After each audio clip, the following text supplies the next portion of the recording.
y les recuerdo que en AMAS estamos para servirles. Good day. My name is Brad Durkin. I work for Coventya, Inc. I'm the director of the International Product Management Group for the company. Today, I'm here to talk to you about how to successfully anodize cast aluminum alloys for higher performance. It's known that anodizing, the technique of building an oxide layer on aluminum, is considered a green technology that provides very good corrosion, wear, and other properties for aluminum alloys for over 75 years. This webinar today will cover some new process development on how to successfully provide good anodic oxide layers on cast aluminum alloys, which have always been a problem for applicators to have success. This is my biography. I've been in the industry for 38 years and have a wide range of experience. I'm involved in many of the associations for our industry, including NASF, technical chairperson for the Technology Advisory Committee. I'm a member of ASTM and many other societies with a lot of experience in different areas of coatings and applications.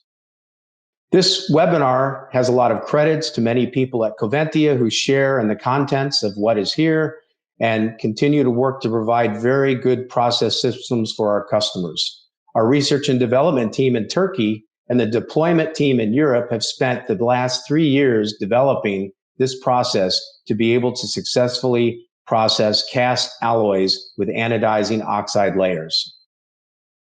Here's the background on Coventya, including more information that can be found on the internet about our company. Coventya is the top 3 global technology suppliers for surface finishing processes with a global footprint that covers more than 60 countries on 5 different continents. Coventya has a technology portfolio that starts at the surface preparation of metals, light metals, and non-metals that include plating on plastics, also conversion coatings, and anodizing all types of parts and components. The difference for Coventya is the fact we also have a water care division that helps manage the considerations for waste treatment of technologies under the development in the initial stages. As a global supplier of surface finishing technology for all industries and applications, as shown here, our leadership in technology for supporting the automotive, building, furniture, the plumbing, sanitary, fittings industries, the energy sector with technology for meeting high performance demands in the data storage industry that are used in computers, TVs, and other electronic components. So I'm happy to be here today, coming back to the webinar to talk about how to successfully anodize cast alloys and what was the motivation for the development process of this technology. We see many industries changing and evolving over the next years. Next to iron, aluminum is the most widely used engineering metal, and today with increasing demands. Many good properties, including the formability and the manufacturability of parts. It offers high corrosion performance with proper coating applications, of course, and it's got a low weight to high strength of properties that give the background for its consideration and use across many different applications.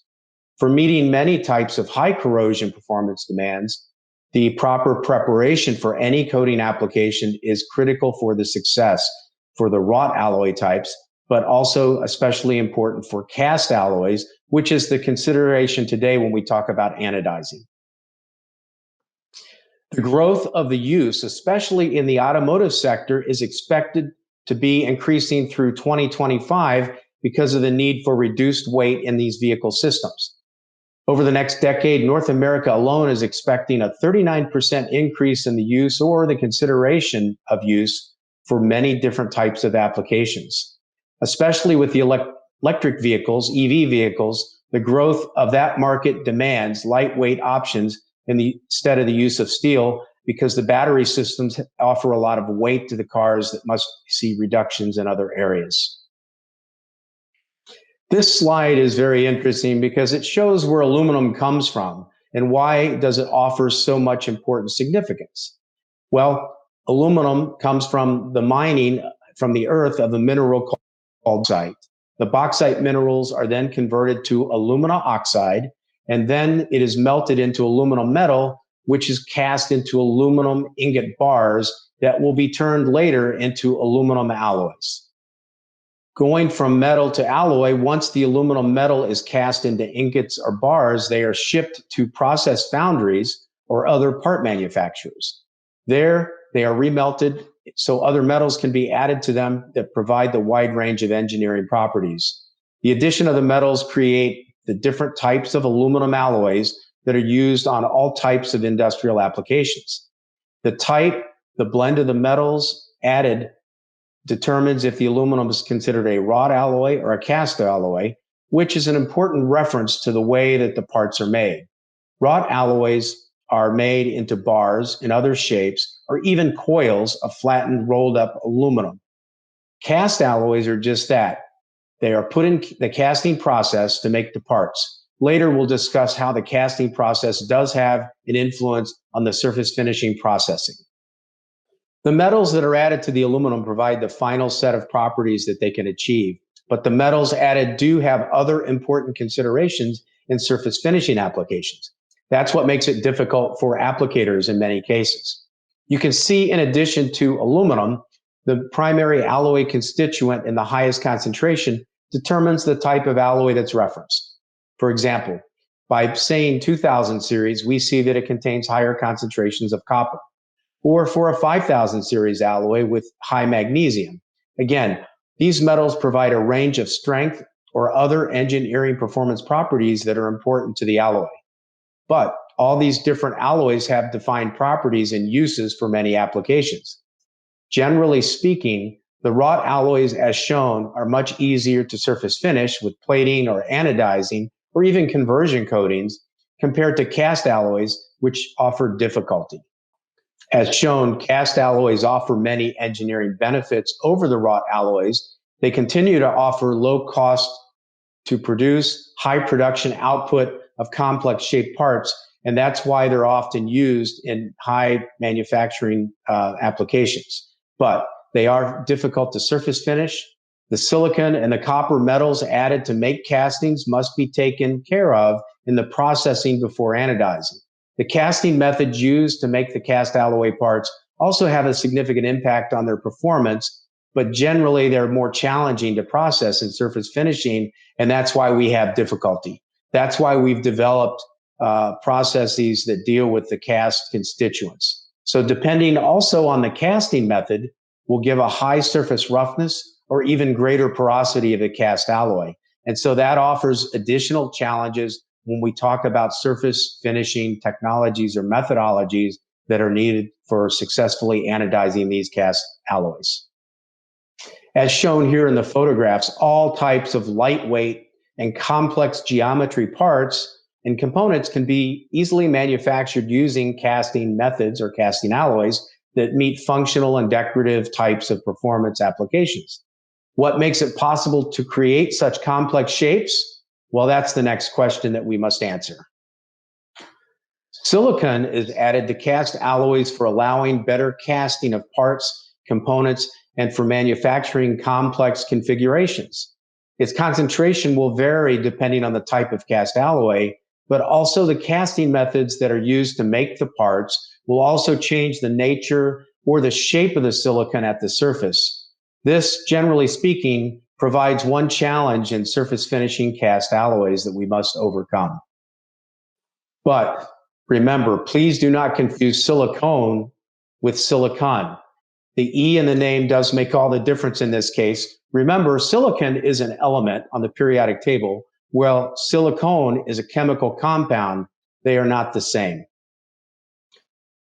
During surface finishing operations, not only the concentration of the silicon that's added into the alloy is important, but the actual orientation of the silicon, or if there's any concentration gradients because of a tempering process during the part manufacture, becomes really a concern for the applicators. And it's difficult to overcome to make quality oxide layers. Remember that when we're anodizing or creating an oxide layer, we're dissolving the aluminum, which happens to be the metals in the alloy that causes problems too. So we have to overcome these. For example, copper is a concern in these alloys because you get copper smuts. And the silicon smuts that form can be difficult to remove before the anodizing process. And that's the difficulty in taking care to manage the silicon so that we can successfully anodize these alloys. The engineering reasons that cast alloys are used are driven by performance, but as already noted, the coating process is very difficult and a challenge unless we take some considerations for their processing. This is why we have developed different types of surface preparation methods for different types of high silicon cast alloys. You should avoid alkaline etching these castings because the complexity of the smuts that form on the surface can be more difficult to remove. However, sometimes alkaline etching is really needed for some pressure cast alloys or forgings in this case, because they do create different smuts, but you have to etch them in a different way. Generally speaking, it's best to stay with an all-acid process cycle for cast alloys, with the exception of first mild alkaline cleaning. Many anodizing applicators follow the military specification for applying anodic oxides on aluminum and alloys.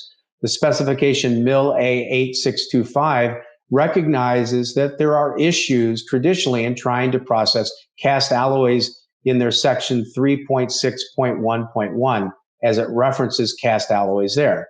It's stated that dyed aluminum castings may show slight variations and lack of color coding uniformity. Well, the degree of non-uniformity acceptable shall be established by the procuring activity. The translation here means the cast alloys will not provide the same results as wrought alloys with traditional approaches to anodizing, and that's why a new process approach must be taken for their consideration of quality, high quality types of coatings. The casting alloys were originally not designed for surface finishing. Their engineering benefits to the parts were important, and the first considerations, including the ability to make complex shapes apart at low costs and high production manufacturing throughput. So that causes difficulties when we start talking about surface finishing applications. So with castings, the traditional experience in our industry, the thought of providing a robust finishing system is the secondary thought when the engineers use cast alloys. And it was up to the surface finishing applicators to figure it out. So this is what Coventya has done. We've been able to figure out a process methodology that provides anodizing oxide layers with high quality on high silicon cast alloys. These are the more common cast alloys that we see for surface finishing requirements. This represents a small portion, but the point here is that not all cast alloys are alike, and the method of casting, as well as the alloy and the resulting orientation of silicon within the alloy, will impact the success or the failure for any coating application. As you can see, the higher the silicon in the alloy, the more difficult rating is shown to process, not only for anodizing, but we include plating and also chemical conversion coatings, which is not commonly attempted for castings because of the poor results with corrosion performance. Today, with the research and development work from my company has completed, we have a remedy for processing high silicon cast alloys with anodizing. We must look at the viability of the casting itself and the amount of silicon that's in the alloy, but anodizing with success comes considering two different stages of processing. With success, the market can meet the new demands for providing to the automotive industry a solution today for reducing weight in vehicles by replacing heavy steel castings with parts fabricated from cast aluminum. This is a new era that we look forward to being successful. For the next decade, we see greater focus on lightweight construction for the vehicle market, which is driven by the electric mobility. Battery systems in the EV cars provide a lot of weight. And so for providing long-range operation of these vehicles, we must look at alternative lightweight materials for parts and components. High corrosion performance and also the decorative characteristics are also required for filling these industrial needs. In the 1970s, 75% of the vehicle was constructed from steel, as shown here, but this share has now fallen to 50%, and by 2030, its share is set to fall to 13%. So the requirement for weight reduction to reduce carbon dioxide emissions has also led to the introduction of aluminum and magnesium construction materials that we will continue to see increases in use. By 2030, the use of lightweight materials will increase to 67% of a total material for the average automobile. This is why we need new coating systems. As shown in this slide, here are some examples of the types of parts that are currently or that will be constructed from cast aluminum and that will require some very good capability for anodizing successfully with these types of components. Traditionally, we know why cast alloys were being avoided for anodizing processes. They were easily etched. They had the formation of the complex smuts that would result from the wrong processing. Remember, in traditional anodizing, the processing sequences that would include alkaline etching, and they would cause complex oxides that would cause smuts, which would cause difficulty for creating the oxide formation on their surfaces.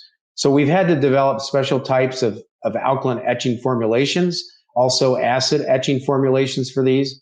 Some examples of defects common for castings included low thickness, what they call zero spots, with a greater tendency for burning the anodized oxide layer, resulting in inadequate pore structures, which in the end, the pore structure for anodizing is the most critical part to provide high corrosion performance, to get good appearance and decorative performance from these alloys. Performance issues that have traditionally resulted from these three problems include poor sealing quality, equated to low corrosion performance, inferior dye quality, poor color retention, both during and after the processing, and in use out in the application, the color would fade, which was poor resistance to the environment. These were all problems that needed to be overcome with looking at an improved process.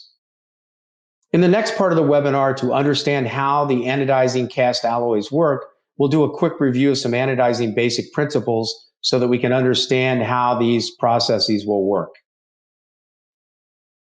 For the creating of anodic oxides, here is a nice graphical illustration of what happens to an aluminum surface during an anodizing process in a traditional sense. So it's always important to clean the surface, then etching of the surface is done to remove surface defects.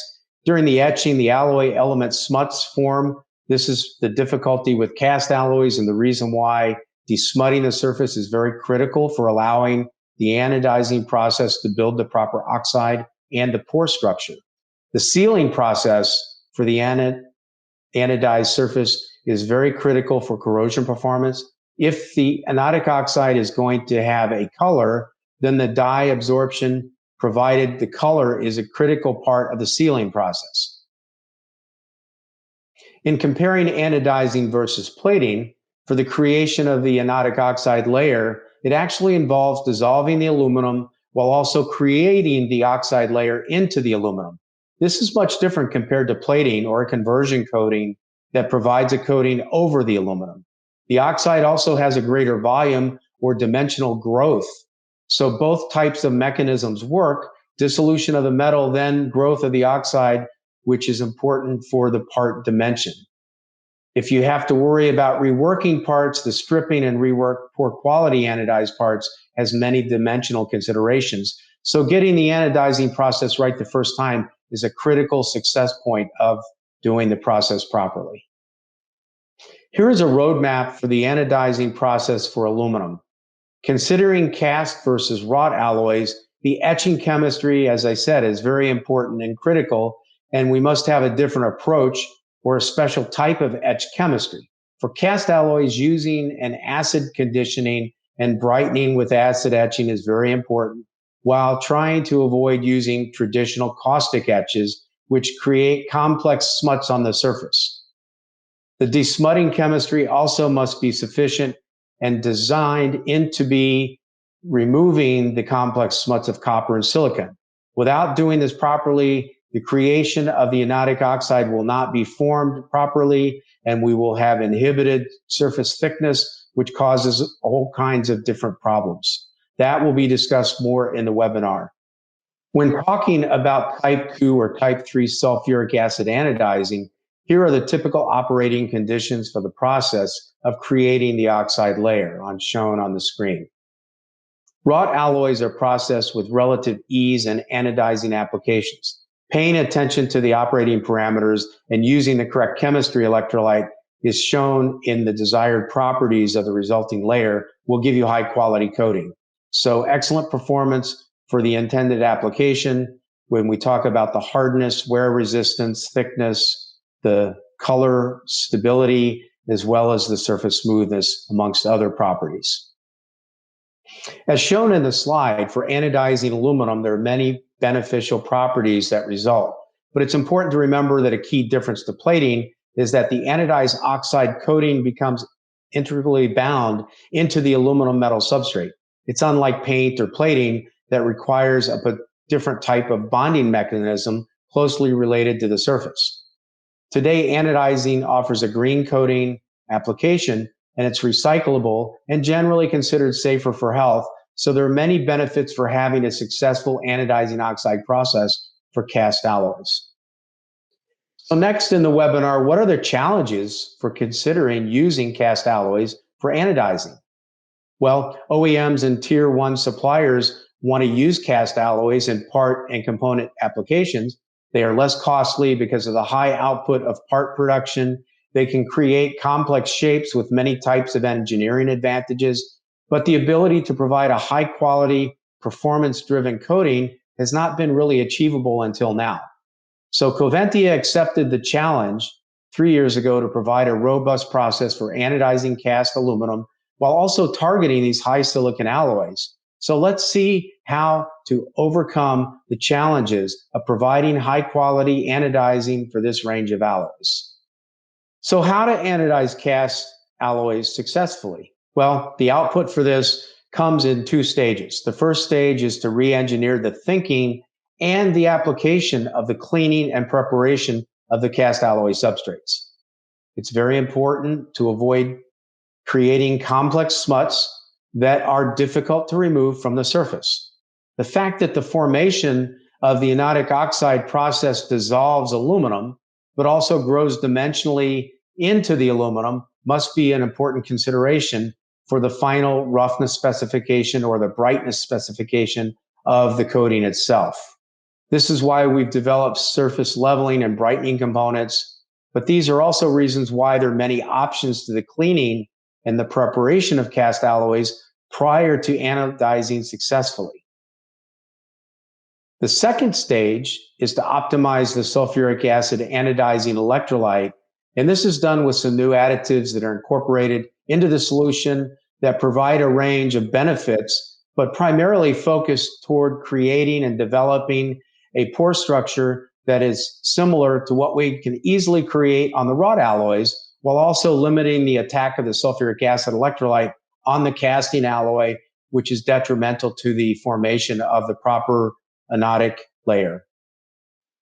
Traditionally, these examples in the list as shown are many reasons why cast alloys have been avoided for processing through sulfuric anodizing processes. Poor dye quality, poor color retention, burning of parts have always been a problem.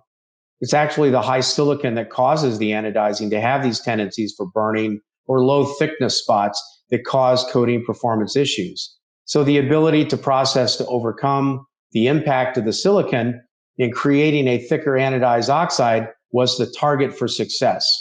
This also helps us for improving the sealing efficiency, the dye absorption, and the retention of the color for the cast alloy has been very critical, and especially when we talk about success of the process. This slide is a good general overview representation of the 2 stages that are needed for successfully anodizing cast alloys.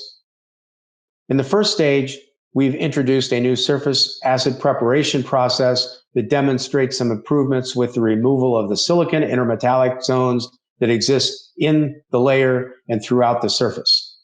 In stage 2, we've developed some new organic additives in the sulfuric acid anodizing chemistry that help overcome the difficulties with the silicon. Only using the additives in the anodizing process does improve the performance of the thickness layer and the oxide layer, but for a greater density, harder, more uniform process we need to incorporate stage 1 and stage 2. Here, the oxide growth is enhanced and a continuous coating can be obtained.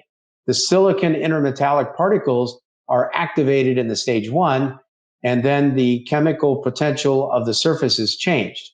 Bringing the chemical potential of the aluminum and the silicon together enables the anodizing process to continue more homogeneously over the part surface, where we get thicker layers. Depending on the aluminum alloy and the surface condition of the aluminum casting, the final requirements for a given color or the visual appearance of the casting needs to be determined which products are required. So in rare cases, would we need 5 preparation stages, but with high quality demands for some applications, some types of cast alloys, we have a full toolbox available to process all ranges of high silicon cast aluminum with stage 1 and stage 2. Remember, in creating the anodized oxide layer, we're dissolving aluminum, and where we are having higher concentrations of silicon in the formation of the proper type of oxide layer inhibits that. So unless we do something different to overcome the high silicon concentrations in the surface, the anodizing will not be successful.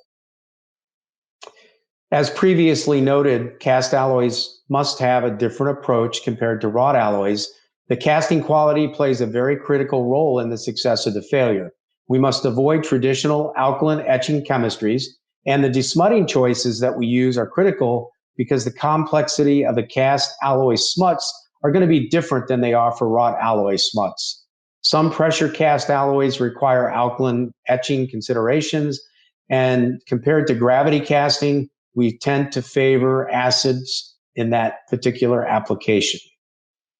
The silicon concentration is one concern of cast alloys, but the type of casting process, or better stated, the method of the casting for the parts, does influence the anodizing oxide performance, which is another important variable that we have to consider.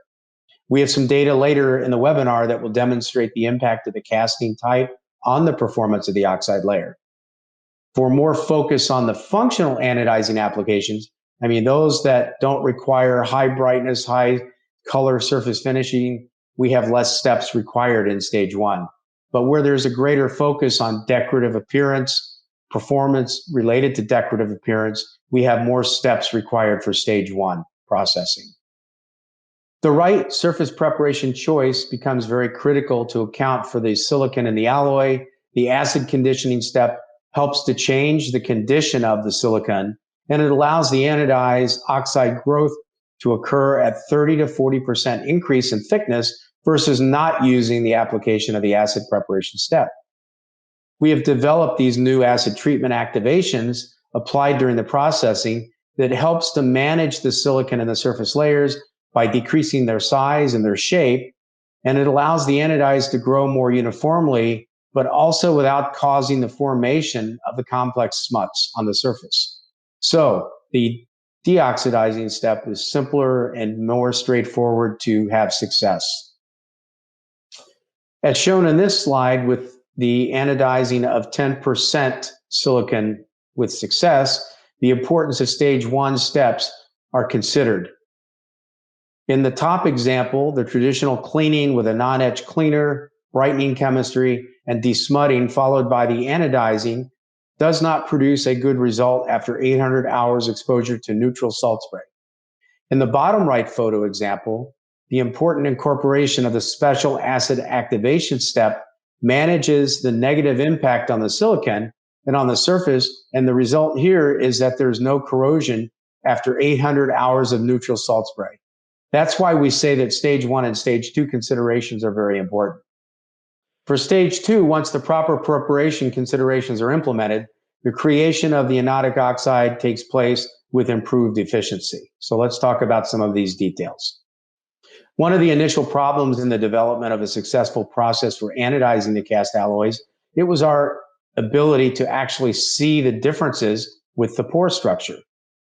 So we've had to develop some specific techniques to be able to see in cross sections how the pore structure formation changes with these additives inclusion into the sulfuric acid anodized solution. Shown here, some special cross-sectioning techniques were developed, including defining the angle of surface sectioning and using some polarized imaging in these to see the different alloy elements and also the pore structure, considering their shape, their size, and their orientation in the alloy. Being able to see microscopically what was going on was very critical for us in a roadmap for the development of the chemistry in the sulfuric acid anodizing electrolyte.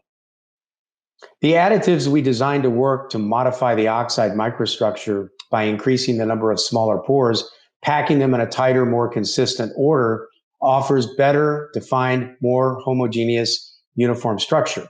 That's very critical for the overall success. We achieve a higher oxide surface gloss. We get a smoother surface finish of the oxide layer, which contributes to improved anodized functionality of the surface.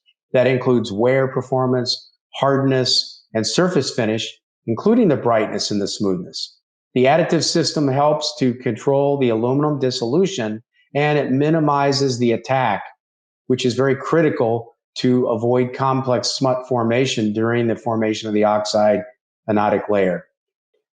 As shown in this slide in the two photomicrographs at the same magnification, there is a much different oxide thickness and formation of the anodic oxide layer comparing the use of a cast alloy stages 1 and 2 compared to traditional processing in attempts to anodize the surface. In sample D, the resulting oxide layer has improved density while also incorporating the metallic silicon particles into the oxide layer instead of them causing disruptions in the formation of the oxide. As shown here, the additive package to the sulfuric anodizing chemistry function acts to depolarize the silicon. Basically, it improves the solution conductivity while helping to remove the heat at the part surface that's generated during the anodizing process.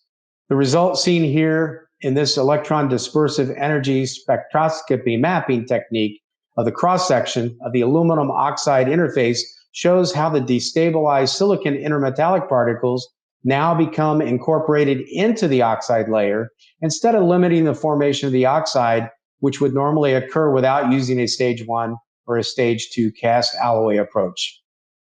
In looking at even higher silicon containing alloys, in this data set shown on the slide, different cast parts were evaluated for anodizing quality after following the cast alloy approach, looking at two different casting approaches, including castings from the pressure cast and those from gravity cast.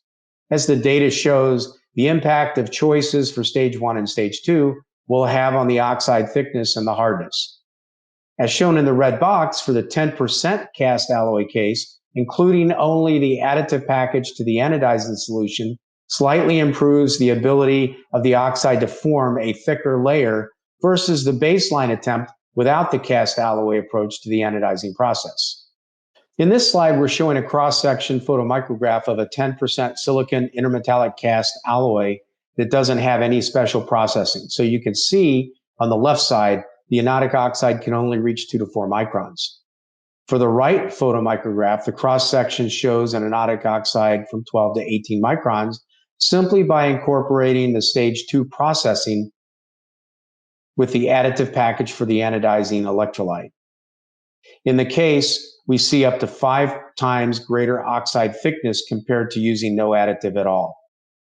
Furthermore, in the next series, incorporating some of the stage 1 acid activation step with leveling to improve the surface finish, further doubled the oxide coating formation from 12 to 18 microns up to 25 to 30 microns, and further increased the oxide up to 45 to 15 microns with increasing the additive concentration to the anodized solution. So for the 10% silicon intermetallic cast alloy, using both stage 1 and stage 2 processing with the proper selection of stage 1 activation and the leveling chemistry demonstrates the advantages of incorporating both stages into the processing of the high silicon cast alloy. This also maximizes the oxide hardness, which is shown to be more resistant to abrasion. As shown in this slide, with increased oxide thickness and a much better defined, more uniform pore structure ranging from 24 to 26 nanometers, shown at 200,000 times magnification, the ability to provide higher performance with depth of color, range of color, shade of color that will have improved resilience from the improved hardness. There's less fading out of the color both during the processing and while the part is in its final environment, offers many benefits for high silicon cast alloys. In this slide, we do say pictures speak louder than words. Now, especially high silicon cast alloys, in this case, a 10% silicon concentration can provide improved appearance ranges than what was possible in the past. Because of non-disclosure agreements with our customers, we're unable to show full parts processed with the cast alloy process, but you can see here the depth of blue color is very impressive. In this next slide, coming back to the next data set, seeing how the casting method affects performance is important. The types of casting methods should also not be ignored when speaking about any cast alloy process. The manufacturing of the cast part does matter, and a reason why working with OEMs or tier 1 suppliers becomes very important for realizing a successful application. Here, as shown in the red box, the data comparing A10 to A40, pressure cast alloys do have some limitations with oxide growth versus a gravity cast part, but still the incorporation of the acid activation and the leveling steps in the stage 1, while also increasing the additive package to the anodized solution, does maximize the ability to provide a much improved anodic layer to the pressure cast alloy. We cannot emphasize enough that understanding the impact of the casting method will always have an important consideration in the success of anodizing cast alloys. As shown with the data for a 12% silicon intermetallic with stage 1 and stage 2 processing, we can demonstrate the improved oxide thickness and improved pore structure does have a very positive effect on the impact of the dye color as shown here in the following photomicrographs. We limit the leaching of the color during the post-rinsing. The processing of the anodized cast alloy compared to the different options in the cast alloy process can be shown in this different slide. So let's try to summarize some of the benefits that we see with the cast alloy approach of stage 1 and stage 2. As shown in this slide, it becomes very important to restate how important knowing or having some control over the casting process is critical for the success to process cast alloys with anodic layers. Working with an OEM or a tier 1 supplier who have good relationships with cast manufacturers who actually do the casting would be very greatly beneficial to the success in this case. If there is no control over the casting process or even input to the source of the casting that will need to be anodized, there will be inconsistency, quality, and other issues that will cause unacceptable results from the anodic oxide layer. So what does that mean? For a job shop applicator, it will be very challenging to consistently produce very high quality on cast alloys without some close relationship to the cast alloy manufacturer. As an example, receiving some 7% cast alloy from 2 or more casting sources might require some modifications to the stage 1 surface prep.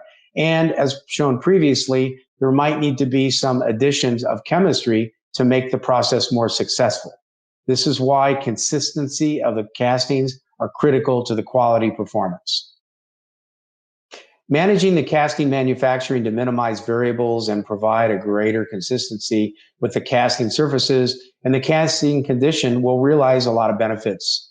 The benefits for parts originate from a thicker layer that is more consistent. The defined anodic structure, pore structure is improved with the microstructure being more smoother. The anodic oxide layer surface finish offers a brighter surface. You have better color depth and the hue of color is greater. And there's improved hardness in the oxide layer, which is going to be more resilient to wear interactions in its final application or use. There are quite a bit of benefits for the parts. We've realized that there's improved corrosion resistance from the ability to form the higher thickness ranges, but also the anodic oxide consistency. It avoids the anodic cracking that is common from undissolved or unconditioned intermetallic silicon particles that are not depolarized on the surfaces. and overall higher quality. With a more uniform pore structure and pore distribution, it leads to higher quality, appearance, and performance, which is what the market demands and what the market wants. Additionally, cast alloy benefits to the parts are related to the corrosion performance and the avoidance of failures that occur after anodizing can be realized. With a complex geometry part shape, there's low areas of anodic oxide thickness, commonly referred to as zero spots. The part performance is then degraded. With the proper thickness range, the oxide has good surface profilometry, and that will exhibit a smoother, brighter anodic oxide surface, and that will demonstrate improvements to the oxide hardness and the corresponding wear resistance. These are all the factors that equate to an improved part, a component that is processed through stage 1 and stage 2. Organic dyeing of anodized aluminum parts is very critical.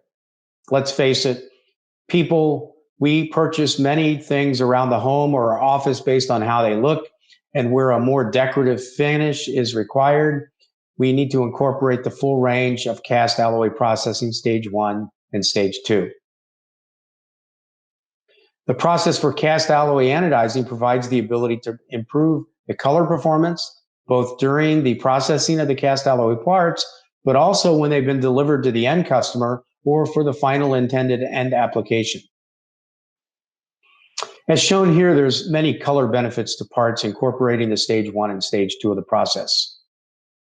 We can provide a wider range of color options, the higher quality color performance from improved dye penetration into the thicker layers with more pore definition is a very integral, important part. We experience improved resistance to color fading over time, and the depth of color in the palettes, including the black, blue, hue, reds, are important options that are realized for aluminum parts and components.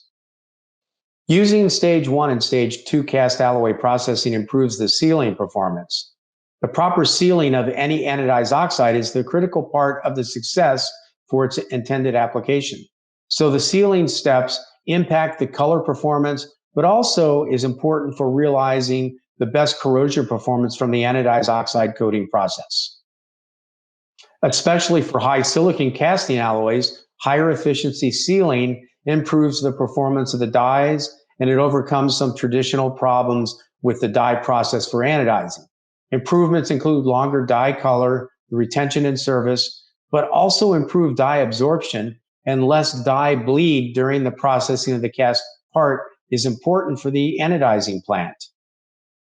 The greater, higher oxide thickness equates to improved corrosion performance, but only if the oxide is stable, uniform, and consistent, which is what the cast alloy process provides when using stage 1 and stage 2.